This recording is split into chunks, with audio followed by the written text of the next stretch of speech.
Қайырлы күн, құрметті Қонаев қаласының тұрғындары. Бүгін 16 наурыз шежіре күні. Осы орайда баршаларыңызды мерекемен шын жүректен құттықтаймын.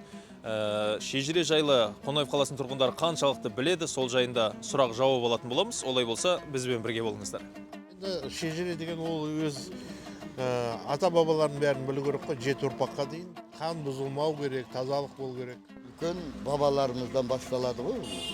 Ол қай атадан кімнен тарағанын білу керек емес пе? Жеті адам білуге дұрыс қой әркім.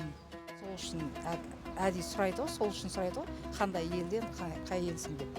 Маңызды ғой, бізде қызалыспайды жеті атаға дейін қазақта. Сол қанның тазалығы. Қазіргі жастар жеті атаны білуге құштар болып отыр ғой. Шежіремізді білетін күнге жеттік қой. Ұмытылмағанына шүкір, енді жаңарып жатырмыз бәріміз. Жаңа Қазақстанда соның бәрі қайтадан қалпына келеді деп ойлаймын.